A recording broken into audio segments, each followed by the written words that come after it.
Indiana show. Standing by is Dan Lennington from Wisconsin Institute for Law and Liberty. Hi, Dan. Good to have you. Hi. Thanks for having me. My pleasure. So the school admissions case before the United States Supreme Court. We talked about this not long ago, and you predicted that it was going to be very expansive. And here we are with a case filed by Wisconsin Institute for Law and Liberty in the state of Texas using the logic of the Supreme Court case on affirmative action, but it has nothing to do with college admission. So what's the case? And then let's talk about the potential broader implications of that decision, the logic of that decision. Right. So the case that we filed is against a program that's in San Antonio, Texas. San Antonio is the seventh largest city in the United States. It is home to a very liberal and progressive government down there, not unlike Madison or Milwaukee. And they took $10 million of ARPA money. ARPA was the American Rescue Plan. Remember the $2 trillion Joe Biden boondoggle from his first year in office. The county down there took $10 million, set it aside to help small businesses. And they wanted to help small businesses that were impacted negatively by the pandemic. So our client owns an educational software company. He applied, answered a bunch of questions, and he started to look at what was called the scoring methodology and found that because he was a white male, he did not get special points on this scoring methodology. If your business is owned by a woman, you get 6 extra points. If it's owned by a minority, you get 6 extra points. And he called us and he thought, wow, this seems not right. And I said, you're correct. You're being treated differently because of your race and your gender, and that is illegal under federal law. And so we wrote a letter to the county. They did not respond. And then yesterday we filed a lawsuit in federal court in Texas and sued them for damages and punitive damages and attorney's fees because they treated this business differently than other businesses based on race.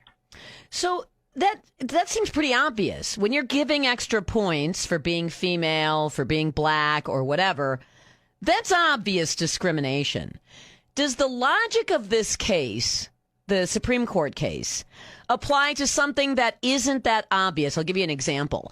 Madison certainly is not the only one who does this, but the city of Madison, if you want to work for the city of Madison, let's say you want to do snow plowing for the city of Madison, and you are over a certain number of employees, now you have to meet their diversity demands for your employee base.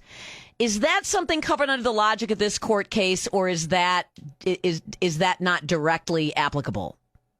Oh, yes, it is applicable. We believe that this decision from the U.S. Supreme Court is really groundbreaking, that it's establishing once and for all what they call the, quote, absolute equality of all citizens. And the case that was brought against Harvard in that case, as some people may know, is actually a private college. It's not a public university. That was one of the defendants. The other one was North Carolina, which their university is obviously a public university. So the claims were brought under federal law and the Constitution. And the Supreme Court basically said, hey, look, it doesn't matter whether this is under the federal Constitution or under federal law. All these laws, we have these civil rights laws that prevent discrimination based on race. They require colorblind treatment of all individuals. In the key word there is individuals. Americans should be treated as individuals, not members of groups.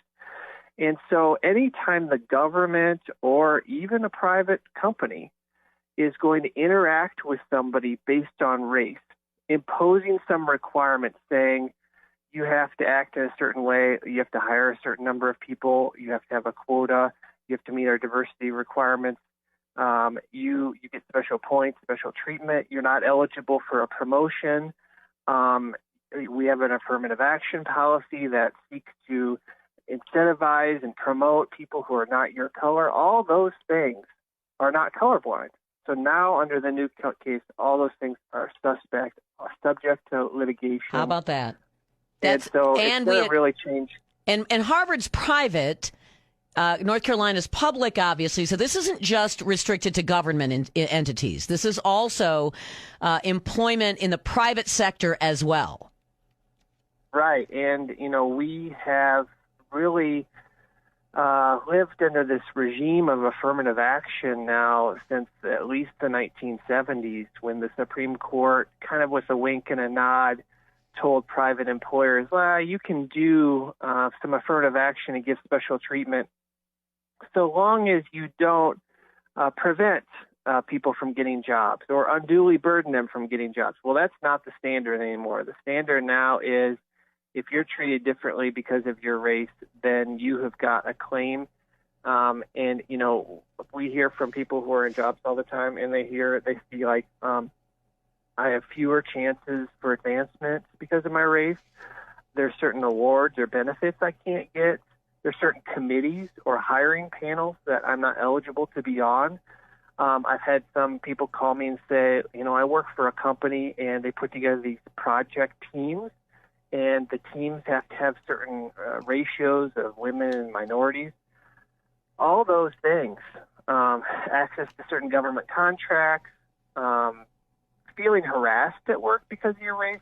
Well, we all had maintained these things have always been illegal and unconstitutional, but it just happens to be that this student for fair admissions case from the Supreme Court has really put a fine point on it and has put an exclamation point behind the claim that we've been making for years, which is the Constitution and federal law demand colorblind treatment of everybody. So there goes white privilege training, huh? So we have videos of teacher training for Wisconsin teachers even that are all about white privilege and all about diversity, equity, and inclusion. Is that all out the door?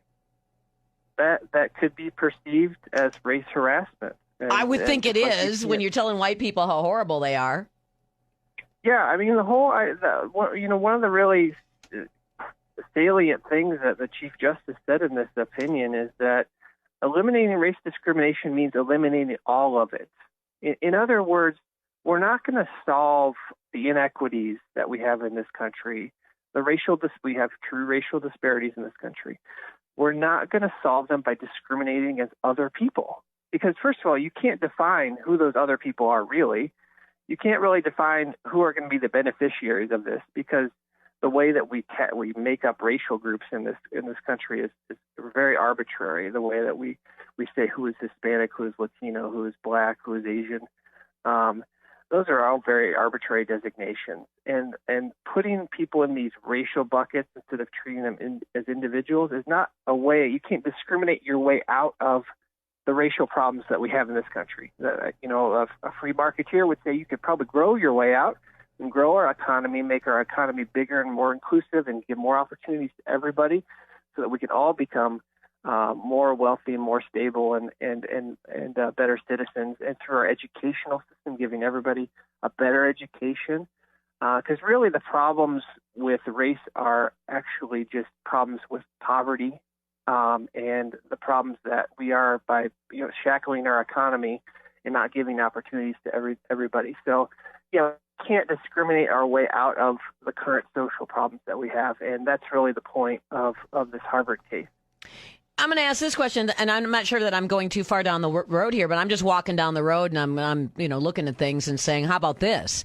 How about ESG investment, environment, social governance? Social is where the white privilege, Black Lives Matter, trans, etc. That's where that would come in.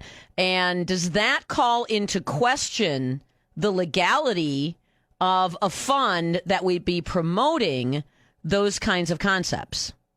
Yep, and we will have sued over ESG, and we believe that the ESG rule that is in effect right now at the U.S. Department of Labor is illegal, and we're challenging that in court. There's going to be another one coming up from the SEC.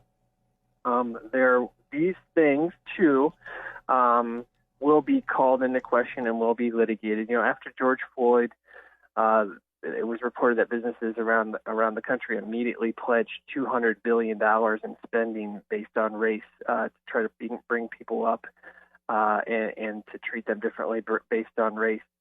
And all of those programs, you have to look at each program in detail.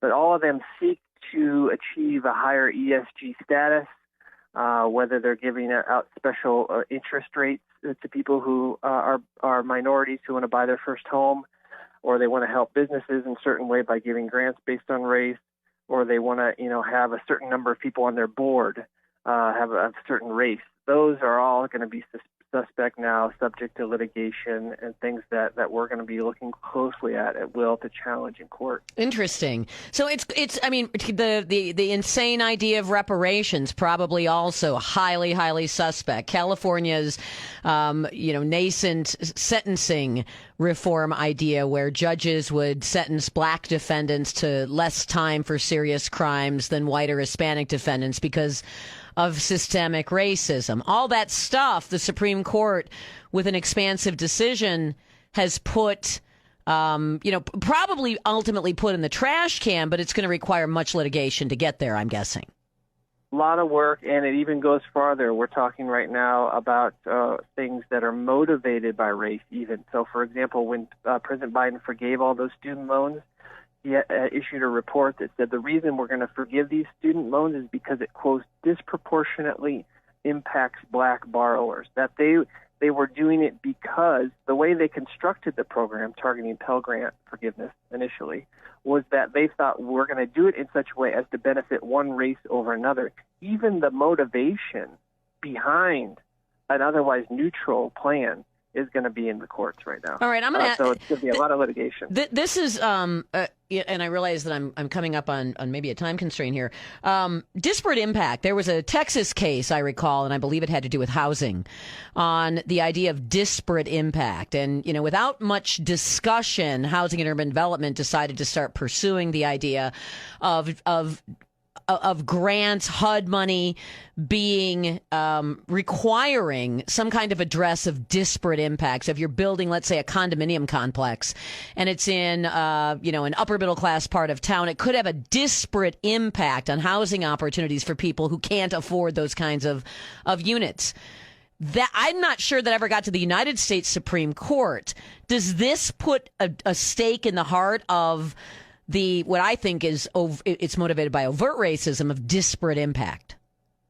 Yeah, so for years, the Supreme Court has basically said you can't use disparate impact in order to prove your case. Another way to say it is you can't just look at a disparity between white and black and say, therefore, racism. You have to have something more, some sort of more direct evidence. But this definitely does put a stake in the heart of that idea, the idea of systemic racism, that you can just look at a disparity, say, well, there's 12% of black people in the United States, therefore there must be 12% of CEOs must be black, or 12% of all new houses must be purchased by black people. Those disparate impacts, that's what the theory is that as long as there's a disparate spread between the number of people in the population versus the number of new things that are happening or existing things, therefore there must be racism. Well, that's got to be, you have to prove that with actual proof of racial intent, racial discrimination, which disparate impact is not. It's just a statistical tool. Yeah, all right. So, I mean, all those school policies that potentially are motivated only by race, the discipline policies that appear to be motivated only by race, the white privilege lectures, all of that stuff has the potential for litigation if somebody wants to contact Wisconsin Institute for Law and Liberty. I mean, we could go through this list. There's more on the list. But if you believe that the policy that you are confronting either in the private sector or in the public sector is in fact motivated by discrimination, by racial discrimination, reach out to Wisconsin Institute for Law and Liberty. I mean, it could be a bonanza of litigation for you guys.